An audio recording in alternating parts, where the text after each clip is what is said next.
लोगों को electric flux और गॉस थ्योरम के बारे में बताया जाएगा। इसमें सर्वप्रथम क्षेत्रफल सदिश एरिया वेक्टर किसी क्षेत्रफल के लंबवत सदिश को क्षेत्रफल सदिश कहते हैं। यदि क्षेत्रफल A है तो इस समतल के लंबवत खींचा गया सदिश ये क्षेत्रफल सदिश कहलाता है। क्षेत्रफल सदिश वेक्टर A यह बराबर होता है mod vector A into n cap. Mod vector A को A लिखा जाता है और यह होता है क्षेत्रफल सदिश। आगे है घन कोण। कोण के बारे में आपको जानकारी है कि किसी वृत्त के केंद्र पर अंतरित चाप द्वारा अंतरित आकृति को कोण कहते हैं। यह समतली कोण कहलाता है। समतली कोण का मात्रक रेडियन होता है। कोण बराबर होता है चाप बटे त्रिज्या। इसका मात्रक रेडियन होता है। एक रेडियन कोण को परिभाषित हम लोग करते हैं। एक रेडियन बराबर यदि चाप बराबर त्रिज्या हो जाए तो यह त्रिज्या बटे त्रिज्या हो जाएगा जिसका मान 1 प्राप्त होगा। अर्थात चाप के द्वारा त्रिज्या के बराबर चाप के द्वारा वृत्त के केंद्र पर अंतरित कोण 1 रेडियन कहलाता है। घन कोण किसी गोले के पृष्ठ द्वारा उसके केंद्र पर अंतरित कोण घन कोण कहलाता है। मान लेते हैं यह क्षेत्रफल पृष्ठीय क्षेत्रफल dA है। उसके द्वारा केंद्र पर अंतरित कोण घन कोण को ओमेगा से दिखाते हैं। तो अल्प घन कोण को हम d ओमेगा से दिखाएंगे। तो d ओमेगा यह बराबर होता है dA बटे r स्क्वायर। घन कोण का मान dA अपान r स्क्वायर के बराबर होता है। इसका मात्रक स्टेरेडियन होता है। घन कोण का मात्रक स्टेरेडियन।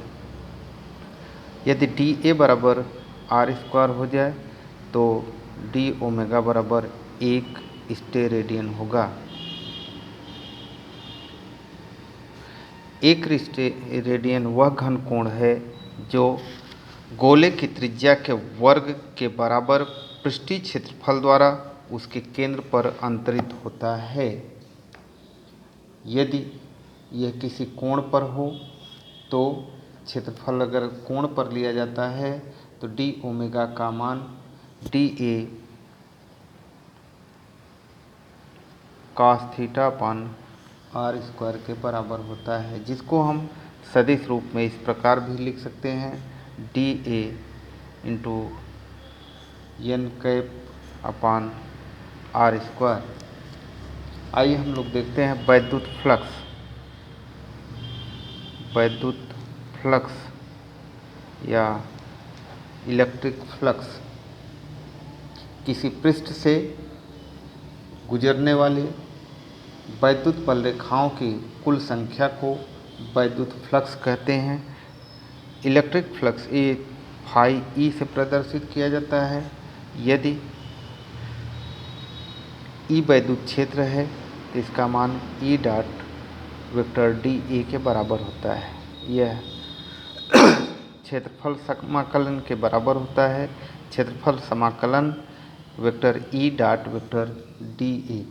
यदि इस पृष्ठ से गुजरने वाला वैद्युत क्षेत्र E है, यहाँ पर एक क्षेत्रफल सदिश यदि लिया गया है, यह इसकी दिशा dA, E की दिशा यहाँ पर यह है, इसके बीच थीटा कोण बन रहा है, तो फाई ई का मान हम इस प्रकार से भी लिखते हैं A E dA cos theta.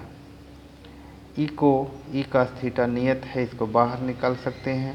तो ई cos theta integral A D A, integral A D A का मान ए के बराबर होता है, तो यह मान हो जाएगा ई ए cos थीटा। तो फाई ई का मान ई ए cos थीटा के बराबर होता है। इसमें विशेष दशाओं में थीटा बराबर 0, मतलब यह क्षेत्रफल तथा वैद्युत क्षेत्र, क्षेत्रफल सदिश तथा वैद्युत क्षेत्र दोनों की दिशाएं समान हों तो cos 0 बराबर 1 होता है। तो फाई ई बराबर यह हो जाएगा ई इंटू ए। इसी प्रकार से यदि थीटा बराबर 90 अंश लिया जाए, यानी कि दोनों क्षेत्रफल सदिश तथा ई दोनों एक दूसरे के लंबवत हों तो cos 90 बराबर 0 होता है। तो फाई ई बराबर 0 हो जाएगा। तो इस प्रकार से कि यदि वैद्युत क्षेत्र तथा क्षेत्रफल सदिश दोनों लंबवत हैं तो फाई ई का मान 0 होता है।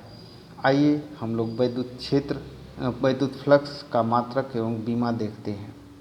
सूत्र फाई ई बराबर ई ए cos थीटा से, ई का मात्रक न्यूटन प्रति कूलाम और ए का मात्रक वर्ग मीटर। तो फाई ई का मात्रक न्यूटन मीटर स्क्वायर प्रति कूलाम होता है। और विमीय सूत्र हम लोग इसका लिखेंगे तो न्यूटन का M L T minus 2, metre square का एल स्क्वायर और कूलाम का ए टी। इस प्रकार से फाई ई का विमीय सूत्र M L cube T minus 3 ए माइनस 1 होता है। बस।